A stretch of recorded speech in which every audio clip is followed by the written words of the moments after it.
Hello दोस्तों, स्वागत है आपका एक और ऑडियो बुक या यूं कहें वीडियो समरी में। ऑटोमेटिक मिलियनेयर आपको कुछ ऐसे वेल्थ सीक्रेट के बारे में बताएगी जिनको अपनाकर आप अमीर बन सकते हैं। इस वीडियो समरी में कुछ ऐसी फाइनेंशियल हैबिट्स को डिस्कस किया गया है जिन्हें अपनाने पर आप इतना दौलत बना सकते हैं जिसकी किसी ने उम्मीद न की हो। शायद आप सोच रहे होंगे थोड़े से पैसे बचाकर कोई कितना अमीर बन सकता है, लेकिन अगर आप इस वीडियो को आखिर तक देख लेंगे तो इसमें सिखाई जाने वाली बातें आपके होश उड़ा देंगी। जिम एक छोटी सी तनख्वाह पर करीब 50 साल से एक कंपनी में काम कर रहे थे। एक दिन जिम और उनकी वाइफ डेविड के ऑफिस पहुंचे, जहां डेविड का काम लोगों के रिकॉर्ड्स की जांच करके फाइनेंशियल एडवाइस देना था। इस कपल की साधारण लाइफस्टाइल को देखकर ऑथर डेविड को महसूस हुआ कि यह लोग अमीर नहीं होंगे। अभी डेविड ने यह बात सोची ही थी कि तुरंत जिम और स्वी ने उनसे कहा कि हम अपने काम से रिटायर होना चाहते हैं। ऐसी बात सुनकर डेविड हैरत में पड़ गए, क्योंकि उन्होंने इससे पहले आज तक कोई ऐसा इंसान नहीं देखा था जो 50 की उम्र में रिटायर होने की बात करे, जबकि अक्सर लोग 65 में ऐसा फैसला करते हैं।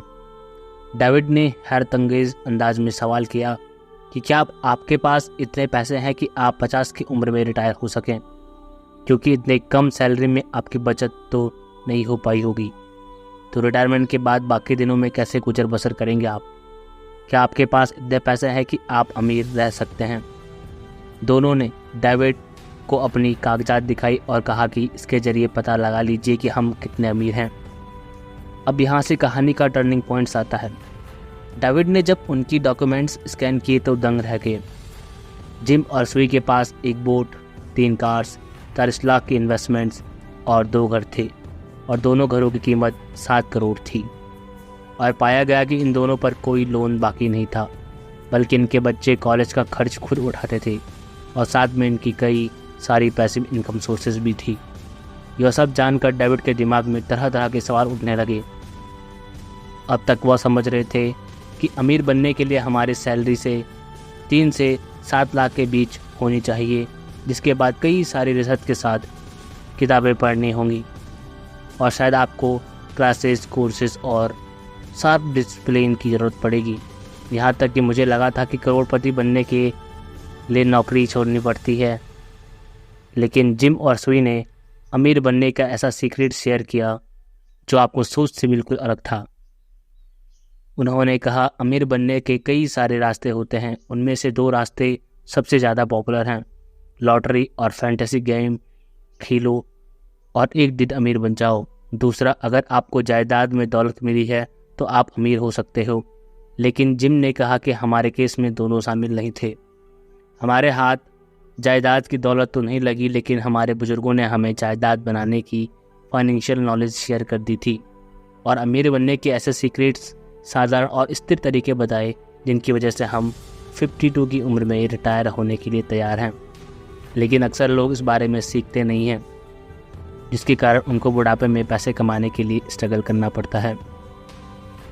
आज आप इस किताब द ऑटोमेटिक मिलियनेयर से 7 ऐसे नियम और तरीकों के बारे में सीखने वाले हैं जिसकी मदद से कम सैलरी होने के बावजूद आप करोड़पति बन सकते हैं। इस किताब को डेविड एल बेच के द्वारा लिखा गया है, जो एक अमेरिकन फाइनेंशियल ऑथर हैं, टेलीविज़न पर्सनैलिटी हैं, मोटिवेशनल स्पीकर के साथ साथ एंटरप्रेन्योर और finishRich.com के फाउंडर हैं, जो आज आपको फाइनेंशियली एजुकेट करेंगे। Rule number 1, the parents advice. एक दिन डेविड ने कॉलेज में एक महंगी कार आती हुई देखी। वो कार ठीक उनके सामने रुकी, जिसमें से एक लड़का बाहर निकला। वो लड़का महंगे कपड़ों, मोबाइल और गाड़ी से अमीर दिख रहा था, लेकिन जब उसकी फाइनेंशियल रिपोर्ट डेविड के हाथ लगी तो पता चला कि वो अंदर से कंगाल था। उसने सारी चीज़ें लोन पर ले रखी थी और बस शो ऑफ की ज़िंदगी काट रहा था। फिर डेविड ने जिम से पूछा, क्या आप बता सकते हैं कि आप ऐसी दुनिया में रहकर पैसे कैसे सेव करते थे? जिम ने कहा, हमारे पेरेंट्स ने हमारी शादी 24 की एज में करवा दी थी, जिसके बाद हमें जिम्मेदारियों की कीमत का पता चल गया। फिर उन्होंने कहा कि ज़िंदगी को जीने के 2 तरीके हैं। पहला काम, खर्चे और स्ट्रगल, और दूसरा काम, सेविंग्स और एंजॉयमेंट। अगर आप दूसरा तरीका चुनते हैं तो आपको फाइनेंशियल की छोटी छोटी आदत अपनानी होगी। कमाई का 10% सेव करने पर आप करोड़पति बन सकते हैं। धीरे धीरे आपको 10% के बिना रहने की आदत पड़ जाएगी, क्योंकि जो दिखता नहीं उसे खर्च कैसे करेंगे। Rule number 2, the parents strategy. David ने दोनों कपल से पूछा कि आपने 2 घर कैसे खरीदे और इतनी जल्दी लोन कैसे चुका दिया। जिम ने जवाब में कहा कि हमारे पेरेंट्स ने हमें एक ट्रिक सिखाई थी। वो कहते थे कि अगर आपने लोन ले रखा है तो उसकी किस्त महीने में एक बार मत दीजिए, बल्कि उसे 2 हफ्तों में आधी आधी करके दें। अगर आपने ऐसा करना शुरू किया तो साल के अंत में आपको पता भी नहीं लगेगा कि कब आपने एक्स्ट्रा पेमेंट कर दी है। Rule number 3, the saving strategy. कई लोग ऐसा मानते हैं कि अमीर बनने के लिए ज़्यादा से ज़्यादा इनकम सोर्सेज होनी चाहिए, लेकिन यह बात पूरी हद तक सही नहीं है। अगर ऐसा होता तो कई लोग लाखों पर महीना कमाते हैं, लेकिन उनमें से 99% लोग करोड़पति नहीं बन पाए। आखिर क्यों? क्योंकि जितनी ज़्यादा कमाई होती है उनके खर्चे भी उतने ज़्यादा होने लगते हैं। तो फिर सवाल है कि करोड़पति बनने का सही रास्ता क्या है। डेविड अपनी किताब द ऑटोमेटिक मिलियनरी में लिखते हैं कि अगर आप अपनी कमाई का 10% सेव करना शुरू करेंगे तो रिटायरमेंट तक आप करोड़पति बन सकते हैं। और यह कोई हवाई बात नहीं, बल्कि एक प्रैक्टिकल रास्ता है। सबसे पहले आप नोट करें कि क्या आपके पैसे गैर ज़रूरी चीज़ों पर खर्च हो रहे हैं। जैसे जिम को सिगरेट पीने की बुरी आदत थी, जिसकी एक डिब्बी की कीमत करीब 180 रुपये होगी। अगर 30 से इसको मल्टीप्लाई किया जाए तो महीने के 5400 रुपये बनते थे। जिम के इस कैलकुलेशन के बाद उसने हर गैर ज़रूरी चीज़ों पर लगाम लगाया जो उन्हें रिटर्न्स में कुछ नहीं देती थी। इस तरह आप देखें कि क्या आपके पास पैसे cigarette, soft drink, fast food, membership और आदि चीज़ों की इंटरनेट प्लान्स में खर्च हो रहे हैं। अगर हो रहे हैं तो देखें कि क्या आपके लिए यह सब सबसे ज़रूरी काम है। क्या आप इनके बगैर ज़िंदा नहीं रह सकते हैं? क्या आपके पास इन सब के लिए दूसरा रास्ता नहीं है? शायद आपको लगता होगा कि इतनी छोटी सी सेविंग से क्या फ़र्क पड़ेगा। तो डेविड ने इसका जवाब लेट फैक्टर के जरिए दिया। Rule number 4, the late factor. एक सेमिनार में डेविड लोगों को फाइनेंशियल नॉलेज शेयर कर रहे थे। तभी वहीं पर एक लेडी आती हैं। वह कहने लगती हैं, आपका ज्ञान हमारे प्रैक्टिकल लाइफ में किसी काम का नहीं है, क्योंकि मेरा गुजारा तो बहुत मुश्किल से होता है। हाल ऐसा है कि महीने में $5 भी सेव नहीं कर पाते। अब डेविड ने उनके खर्चे को एनालाइज किया तो मालूम हुआ वह लेडी ऑफिस वर्क से पहले स्टारबक्स में कॉफ़ी पीती थी और शिफ्ट ख़त्म होने तक उसके टेबल खर्चे $10 तक पहुंच जाती थी। डेविड ने उस लेडी से पूछा, क्या आपको पता है कि अगर आप पूरे दिन के खर्चे का 50% सेव करते हैं तो यह पैसे रिटायरमेंट तक कितने हो जाएंगे? लेडी ने कहा, शायद 70 से 80 हज़ार $। लेकिन डेविड ने हिसाब लगाने के बाद ऐसा नंबर बताया जिसे सुनने के बाद लोगों के होश उड़ गए। डेविड ने बोला, अभी आप 23 साल की हैं। मान लीजिए कि अगर आप हर दिन $5 बचाती हैं तो महीने के $150 होंगे और साल के $2000। अब ऐसा मान लीजिए कि आप इस रकम को सालाना 10% रिटर्न्स के साथ इन्वेस्ट करते हैं, तो यह रकम आपके रिटायरमेंट तक $1.2 मिलियन में बदल जाएगी। यानी 65 साल की उम्र में आपके पास 9 करोड़ रुपए होंगे। क्या आपने कभी सोचा होगा कि मामूली समझने वाली छोटी सी इन्वेस्टमेंट आपके साथ साथ पूरे परिवार की भी ज़िंदगी बदल के रख देगी? डेविड ने सेविंग्स के इस मॉडल को लेटे इफेक्ट या फिर लेटिव फैक्टर कहा है। Rule number 5, automate investment.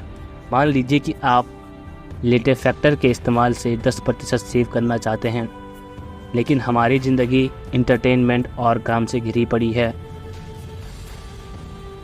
और ना ही वक्त मिलता है, न ही खर्च रुकते हैं।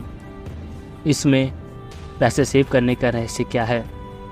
जिम ने कहा, सैलरी मिलने के बाद हम सबसे पहले अपने आप को पैसे देते थे और उसके बाद बिल, फीस और रेंट देते हैं। यह 10% और 15% जो हम सेव करते रहते हैं उन्हें ऐसी जगह रखते हैं थे जो दिखाई ही नहीं देते। और वह कैसे? हमने इस प्रोसेस को ऑटोमेटिक कर दिया था। हर महीने की सेविंग्स को वॉलंटरी प्रोविडेंट फंड की हेल्प से कटवाई थी। यह SIP यानी सिस्टमैटिक इन्वेस्टमेंट प्लान की तरह होता है, जिसमें हर महीने एक फिक्स्ड मनी डिपॉजिट होती रहती है। इसके साथ हमने म्यूचुअल फंड्स, इंडेक्स फंड्स और पेंशन फंड की मदद से पैसों को ऑटोमेट मोड पर डाल दिया। उस ज़माने में ऐसा करना थोड़ा मुश्किल प्रोसेस था, लेकिन आजकल तो ऐसा करना आसान है, बल्कि घर बैठे बैठे ऐसा किया जा सकता है। मोबाइल पर कई सारे सॉफ्टवेयर आते हैं, तो आप इसकी शुरुआत आज से ही कर सकते हैं, जिसके लिए सबसे पहले आप अपना डीमैट अकाउंट खुलवाएंगे और इसके लिए आप अपस्टॉक, जीरोधा या अन्य कई ऐप्स का यूज़ कर सकते हैं। अब चलिए एक आम आदमी की ज़िंदगी को एनालाइज करते हैं। सुबह उठकर ऑफिस जाते हैं, कैसे जाते हैं यह भी ज़रूरी है, आखिर उसके लिए भी पैसे लगते हैं। मान लेते हैं कि आप अपनी गाड़ी से ऑफिस जाते हैं और आपको पेट्रोल का करीब 100 रुपये चाहिए होता है। थोड़ी देर आप काम करते हैं, फिर लंच के बाद सिगरेट की तलब होती है। मान लेते हैं कि आपके सिगरेट, चाय, नाश्ते में करीब 278 रुपये खर्च हुए। पूरे महीने का 8,640 रुपये और साल का 1,06,000 रुपये के करीब और 10 साल का 10 लाख के करीब। अगर आप चाहें तो इसमें से गैर जरूरी काम को रोक कर कितने सारे पैसे बचा सकते हैं, जैसे सिगरेट, एक्स्ट्रा चाय की कप, और फिर ऑफिस जाने के लिए आप कार शेयरिंग और पुलिंग कर सकते हैं। ऐसे काम कम खर्चे में आपके हो जाएंगे। Rule number 6, don't run for budget. Author David आपको बजट करने से मना करते हैं। वो लिखते हैं कि पहली बात, बजट करना बहुत मुश्किल काम है, क्योंकि इसमें आप अपने खर्चे का एक लिमिटेशन सेट करते हैं और आप किसी कीमत पर इस लिमिट को क्रॉस करना पसंद नहीं करेंगे। लेकिन मान लीजिए आप कहीं बाहर गए और आपको कुछ खाने का बहुत मन करा या फिर कोई चीज़ खरीदने का। इस कंडीशन में आप चाहे तो अपने मन को मारकर घर चले जाएंगे या फिर कहेंगे कि आज खा लेते हैं और ख़रीद लेते हैं, बाकी अगले दिन मैनेज कर लेंगे। लेकिन हिसाब के बाद ऐसा सिलसिला चलता रहेगा और आखिर में ऐसा मोड़ आएगा जहां आप हिम्मत हार देंगे और बजटिंग करना बंद हो जाएगा। इसलिए डेविड के मुताबिक आपको ऑटोमेशन का रास्ता चुनना चाहिए, जिसके लिए आपको SIP, PPF, म्यूचुअल फंड्स या फिर शेयर मार्केटिंग की मदद लेनी होगी। Rule number 7, emergency fund. अभी आपने जो सुना समझा वही बताता है कि बचत कीजिए। सबसे पहले अपने आप को पे कीजिए, सेविंग और इन्वेस्टमेंट को ऑटोमेट कीजिए। और मान लीजिए खुदा न खास्ता आपके साथ कोई इमरजेंसी पेश आ जाती है, तो क्या आपके पास इतने पैसे हैं कि जिसे आप किसी इमरजेंसी टाइम को हैंडल कर सकें? क्या आप इस घमंड में तो नहीं हैं कि आपको कुछ नहीं हो सकता?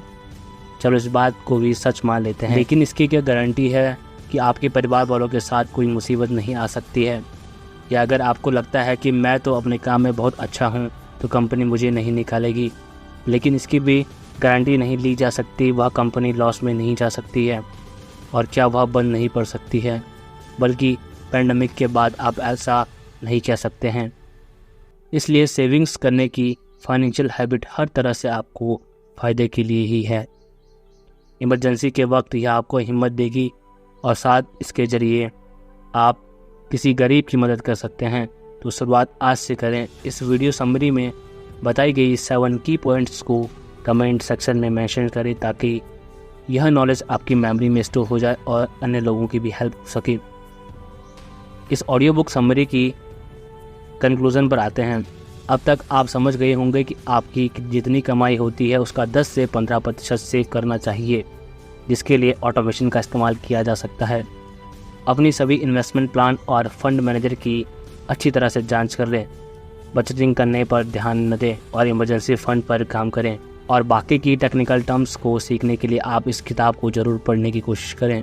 यह फाइनेंशियल नॉलेज आपके साथ साथ आपके पूरी पीढ़ी को काम आएगी। तो इस वीडियो समरी को लाइक कर दीजिए और अपना सपोर्ट दिखाने के लिए इंस्पायर एंड हील को सब्सक्राइब कर लें। मिलते हैं नेक्स्ट समरी में, तब तक के लिए जय Hind. Thanks for watching us.